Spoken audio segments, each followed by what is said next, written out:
Hello everyone. So இன்னைக்கு நம்ம பார்க்க போகிறது என்ன அப்படின்னா இலியாட் வேவ். நானும் இதை பற்றி வீடியோ போடுறேன்னு சொல்லிட்டு போயிட்டே இருந்துச்சு. ஸோ ஒரு வழியாக இது எண்டுக்கு வந்துடுச்சு. ஸோ இந்த இலியாட் வேவ் இதை கண்டுபிடிச்சது யார் அப்படின்னு பார்த்தீங்கன்னா ரால்ஃப் நெல்சன் இலியாட். ஸோ இவர் தான் இதை கண்டுபிடிச்சிருக்கார். ஓகேவா? ஸோ இந்த இலியாட் வேவ் ஆக்சுவலாக என்ன? It's a cycle. என்ன இது சைக்கிள் புதுசாக இருக்க வேர்டு அப்படின்னா, இப்போ ஃபார் எக்ஸாம்பிளுக்கு நம்மளோட எர்த்தை இமேஜின் பண்ணிக்கோங்க. அந்த எர்த் என்ன பண்ணுது? நமக்கு 1 இயர்ன்றது 365 டேஸ். ஸோ ஸ்டார்ட் பண்ண பாயிண்ட்ல அகெயின் எண்ட் ஆகுறது தான் 1 இயர்ன்னு சொல்கிறோம். ஸோ அங்கே அது என்னன்றது நம்ம மென்ஷன் பண்ணோம்னா ஒரு சைக்கிள். அதாவது ஸ்டார்டிங் பாயிண்ட்ல அகெயின் அது முடியுது, கம்ப்ளீட் பண்ணுறது. So it's a cycle. So circle டைப்பில் இருக்கிறது எல்லாமே சைக்கிள் அப்படின்ற ஒரு டேர்ம்ஸ்குள்ளே வரும். இப்போ அப்படி கொஞ்சம் மூவ் பண்ணுவோம். இப்போ ஒரு சன் எடுத்துக்குவோம். அந்த சன்னோட வேலை என்ன? சன் ஈஸ்ட்ல ரைஸ் ஆகி வெஸ்ட்ல செட் ஆகுது. இதுதான் அதோட வேலை. ஓகேங்களா? பட் அந்த சன் எக்ஸாக்டாக 6 o'clock தான் எவ்ரிடே வருமானா வராது. ஸோ அந்த டைமிங் டிஃபரன்ஸ் இருக்கும். அந்த டைமிங் டிஃப்ரென்ஸை கண்டுபிடிக்கிறதுக்கு தான் நம்ம ஃபிபோனாச்சி அப்படின்ற ஒரு வேல்யூவை நம்ம யூஸ் பண்ணலாம். பட் இந்த மார்க்கெட்டில் நம்ம எப்படி பார்க்கணும் அப்படின்னா, இங்கே சன்னுன்றது நம்ம மார்க்கெட்டில் மேலே போகிறது இல்லை கீழே போகிறது ஆக்ஷன்ஸ். ஓகேவா? இங்கே சன்னோட ஆக்ஷன்ஸை தான் நம்ம மார்க்கெட்டோட கம்பேர் பண்ணுறோம். ஸோ சன் என்ன பண்ணுது? ஈஸ்டில் ரைஸ் ஆகி வெஸ்டில் செட் ஆகுது. ஸோ இது நடந்துக்கிட்டே இருக்குல்ல, தொடர்ச்சியாக இந்த விஷயம் நடந்துக்கிட்டே இருக்கு. ஸோ அப்போ இது என்னது? It's a cycle. ஓகேவா?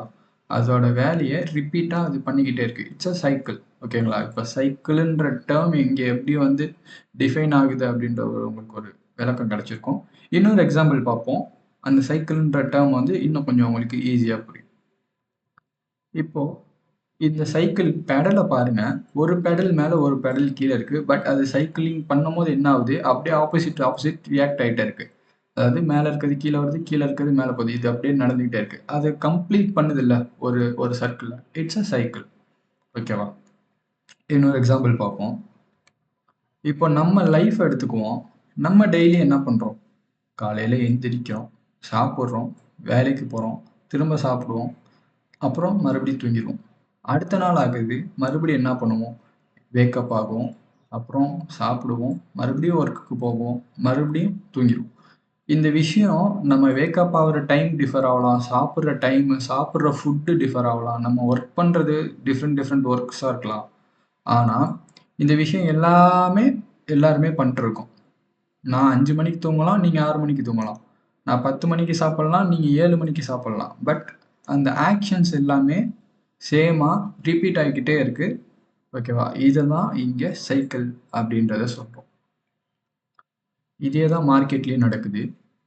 ஸோ மார்க்கெட் ஒரு கோடு பிடிச்ச மாட்டோம் அப்படியே சல்லுன்னு ப்ரைஸ் மேலேயே போயிட்டு இருக்குமானா போகாது. அதே மட்டும் அப்படியே ப்ரைஸ் ட்ராப் அவுட் ஆகிட்டே இருக்குமானா ஆகாது. இது எக்ஸாம்பிள்ஸோட சொல்லணும் அப்படின்னா, ஒரு ப்ரைஸ் 100 ருபீஸில் இருக்குன்னா 101, 102, 103, 104 அப்படியே மேலே போயிட்டே இருக்காது. 100லேருந்து அகெயின் 80 வரலாம், மறுபடியும் அங்கேருந்து 120 போகலாம், மறுபடியும் அங்கேருந்து திரும்ப 70 வரலாம், திரும்ப அங்கேருந்து 150 போகலாம். இப்படி அப்ஸ் அண்ட் டவுன்ஸாக தான் மேலே போகும் மார்க்கெட்டு. கண்டினியூஸாக மேலே போகாது. ஓகேங்களா? ஸோ இது நியூட்டன் அவரோட 3rd லால சூப்பராக சொல்லியிருப்பாரு. Every reaction has a opposite reactions அப்படின்னு சொல்லியிருப்பாரு. அதாவது இப்போ ஒரு விஷயம் நடக்குது, நான் இங்கே ஆக்ஷன் அப்படின்னு சொல்லி நான் போட்டிருக்கேன். ஓகேவா? ஏன்னா உங்களுக்கு புரியணும். ஸோ எவ்ரி ஆக்ஷன்ஸ் அப்படின்னா மார்க்கெட் மேலே போகுதுன்னா அந்த மேலே போகிறதுக்கான ஒரு ரியாக்ஷன் என்னவா இருக்கும்? டவுன். அப்புக்கு ஆப்போசிட் என்ன? டவுன். அப்போ மார்க்கெட் மேலே போகுது அப்படின்னா அகைன் அது டவுன் தான் ஆகும். இப்போ மார்க்கெட் ஒரு டவுன், ஒரு ஆக்ஷன் டவுன் சைடு ஆக்ஷன் நடக்குது அப்படின்னா அதோட ரியாக்ஷன் என்னவா இருக்கும்? Opposite. இவ்வளோதான். இதுதான் கான்செப்ட். ஓகேவா?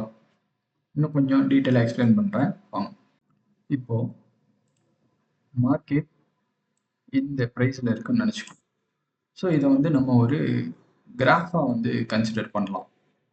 Y axis and this is X axis. ஓகேவா? இப்போ இந்த ஒய் ஆக்சிஸ் எக்ஸ் ஆக்சிஸ் நம்ம வந்து போட்டோம். எதுக்காகனா அந்த அப்ஸ் அண்ட் டவுன்ஸை நம்ம மார்க் பண்ணுறதுக்கு தான். ஓகேவா? ஸோ இப்போ இங்கே ப்ரைஸ் வந்து ப்ளாட் பண்ணுவோம். இந்த சைடு மேலே ப்ரைஸும் கீழே வந்து years or population whatever it is. So அதுக்கு முன்னாடி இந்த மார்க்கெட் எப்படி ஒர்க் ஆகுதுன்னு தெரிஞ்சாதான் இந்த இலியாப்பே இந்த மார்க்கெட்டில் ஒர்க் ஆகுமா ஆகாதான்றத உங்களுக்கு சொல்ல முடியும்.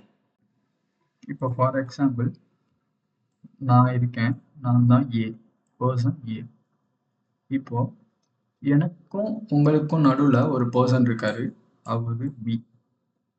நீங்க தான் சி, கன்சியூமர். நான் வந்து ஒரு ப்ராடக்டை கிரியேட் பண்ணுறேன், வாட் எவர் இட் இஸ். ஓகேவா? ஸோ இங்கே நான் வந்து ஒரு ப்ராடக்ட் மேனுஃபேக்சரர். ஓகேங்களா? நான் வந்து கிரியேட் பண்ணுறேன். ஓகே, இங்கே பின்ற பர்சன் யார் அப்படின்னா ஷாப் கீப்பர்ஸ், ஒரு ரீட்டைல் பர்சன்ஸ், ஒரு ஷாப். ஓகேவா? இங்கே சின்றது பீப்புள்ஸ், கன்சியூமர்ஸ், அதாவது நீங்கள். இப்போ நான் வந்து ஒரு ப்ராடக்டை மேனுஃபேக்சர் பண்ணுறேன், என்னால் 5 ப்ராடக்ட் தான் கிரியேட் பண்ண முடியும். ஓகேங்களா?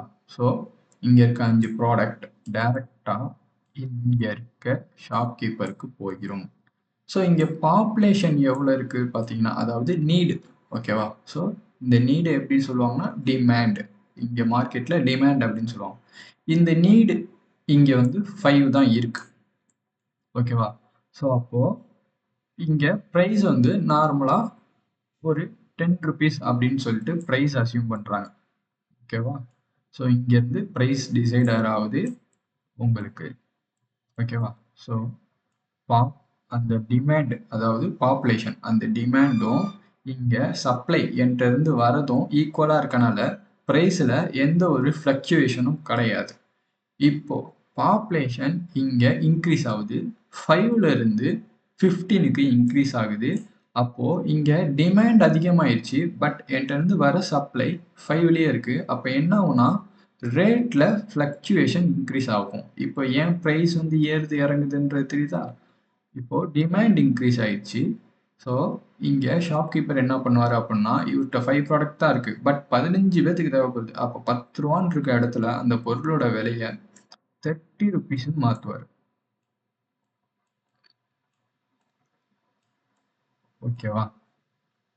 இங்கே வந்து ஃபஸ்ட்டு 5, அப்புறம் 15 பாப்புலேஷன்.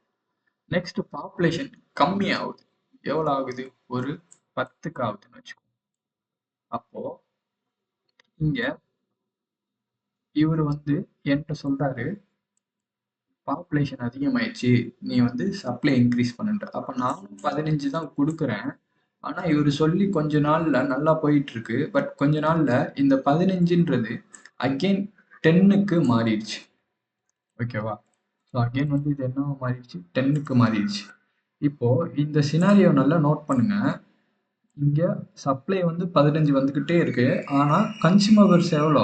10 தான். அதாவது டிமாண்டு கம்மியாக தான் இருக்குது, என்கிட்ட சப்ளை அதிகமாக இருக்குது. அப்படின்னும் போது ப்ரைஸ் என்ன ஆகும்? கம்மியாகும்.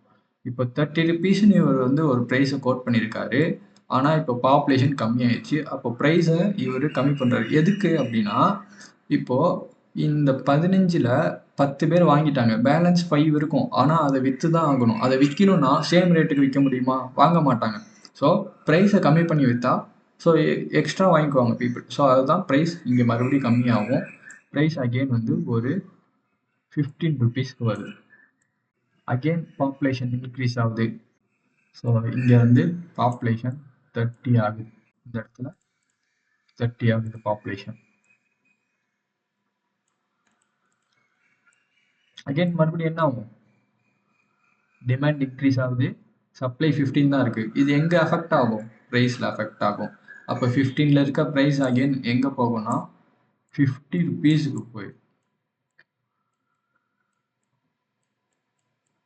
ஓகேவா? இப்போ நமக்கு டேட்டா கிடச்சிருச்சு. இந்த டேட்டாவை சார்ட்டில் அப்ளை பண்ணுவோமா?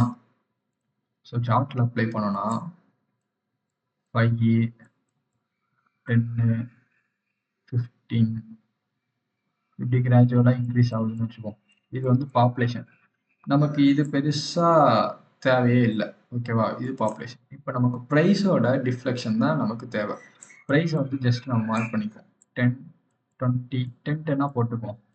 30, and then 40 and then 50 and then 60 இப்படி ப்ரைஸ் ஏறிட்டு தான்.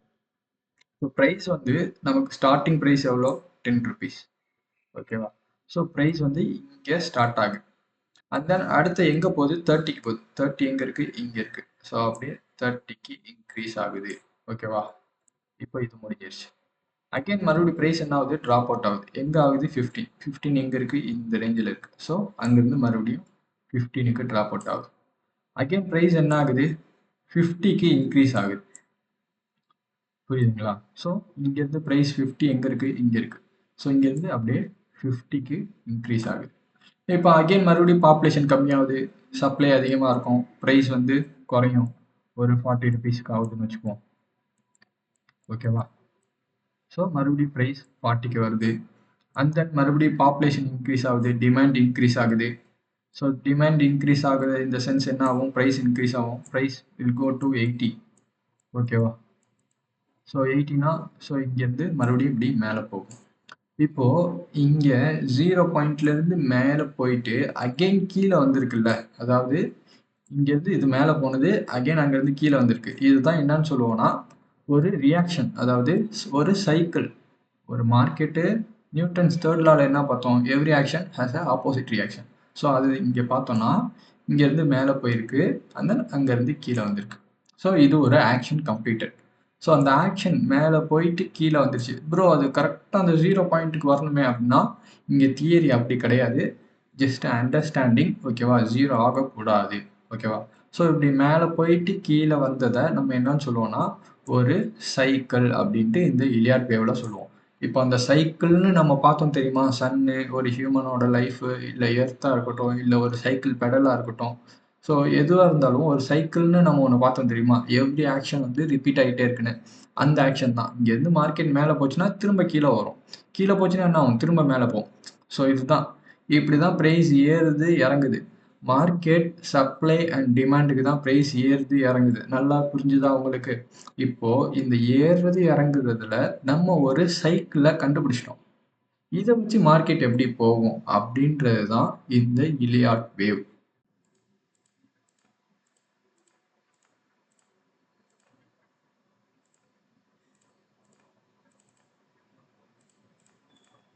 ஸோ இப்போ இந்த சைக்கிள்ன்றது நம்ம பார்த்தது இவ்வளோதான். ஓகேவா? மேலே போகிறது, கீழே வருது. இதுக்கப்புறம் என்ன நடக்கும் அப்படின்னா அகெயின் மேலே போகும், அகெயின் கீழே வரும், அகெயின் மேலே போகும். அப்போ அடுத்து என்ன நடக்கும்? மறுபடியும் கீழே வரும், மேலே போகும்னு நினைக்குவீங்க. அது நடக்காது. ஓகேவா? அப்போ என்ன நடக்கும்னா இங்கேருந்து மொத்தமாக இது ஒரு ஒரு இதாக ஆகிரும், மேலே போனதா கன்சிடர் ஆயிரும். அண்ட் தென் இங்கேருந்து மொத்தமாக மேலே போயிருக்குன்னா அதுக்கு என்ன ஆகணும்? கீழே வரணும். புரியுதா? இதுதான் தியரி. ஸோ இதை வந்து ஜஸ்ட் நான் எக்ஸ்பிளைன் பண்ணிட்டேன். ஓரளவுக்கு புரிஞ்சிருக்கும் அப்படின்னு நினைக்கிறேன். இங்கே நம்பர்ஸு அந்த நீங்கள் வந்து நியூ ஆல்ஃபபெட்டு இதெல்லாம் இருக்கும். ஸோ இது எப்போ உங்களால் அண்டர்ஸ்டாண்ட் பண்ண முடியும்னா இதை நீங்கள் லேர்ன் பண்ணால் மட்டும்தான் இது வந்து உங்களுக்கு புரியும். ஸோ இதோட கான்செப்டை என்னால் முடிஞ்ச அளவுக்கு ஷார்ட் அவுட் பண்ணி உங்களுக்கு சொல்லிட்டேன். மார்க்கெட் எப்படி ப்ரைஸ் மூவ்மெண்ட் ஆகுதுன்றதும் சொல்லிட்டேன். அதில் எப்படி நம்ம இலியாட் வேவை அப்ளை பண்ணுறதும் சொல்லிட்டேன். ஓகேவா? ஸோ இதை இன்டெப்த்தாக நீங்கள் கற்றுக்கிட்டா மட்டும்தான் இலியாட் வேவ் உங்களுக்கு புரியும். ஓகே. ஸோ இந்த வீடியோ பிடிச்சிருந்தா ஒரு லைக் பண்ணுங்கள், உங்கள் ஃப்ரெண்ட்ஸ்க்கெலாம் ஷேர் பண்ணுங்கள், மறக்காமல் நம்ம சேனலை சப்ஸ்கிரைப் பண்ணிடுங்க. ஸோ இதோட இன்னொரு பார்ட் வேணும் ப்ரோ, எலியாட் வேவை பற்றி கவுண்டிங்ஸை பற்றி கொஞ்சம் டீட்டெயில்ஸாக வீடியோ போடுங்க அப்படின்னு சொல்லி நீங்கள் ஆசைப்பட்றீங்க அப்படின்னா இந்த வீடியோவுக்கு 40 லைக்ஸுக்கு மேலே வருது அப்படின்னா நம்ம நெக்ஸ்ட் வீடியோ போடுவோம் இலியாட் வேவை பற்றி. அண்ட் தென் இந்த இலியாட் வேவ் மட்டும் அப்போ கற்றுக்கிட்டா நம்ம ட்ரேட் பண்ணிடலாமா அப்படின்னு கேட்டிங்கன்னா கிடையாது. நான் சொன்ன மாட்டோம். சன் அதோட ஆக்ஷன்ஸ் மட்டும்தான் நமக்கு தெரியும். ஆனால் அந்த சன் எந்த டைமுக்கு வரும், எந்த டைமுக்கு செட் ஆகும், நம்ம எப்போ சாப்பிட போகிறோம், நம்ம எப்போ வேக்கப் ஆக போகிறோம், இந்த டீட்டெயில்ஸ் மார்க்கெட்டில் இந்த ப்ரைஸ் எவ்வளோ தூரம் மேலே போக போகுது, இந்த ப்ரைஸ் எவ்வளோ தூரம் அங்கேருந்து கீழே வரப்போகுது, இது எல்லாத்தையும் நம்ம கண்டுபிடிக்கிறதுக்கு நமக்கு யூஸ்ஃபுல்லாக இருக்க ஒரு டூல் ஃபிபனாச்சி.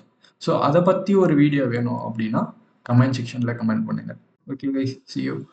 Bye bye.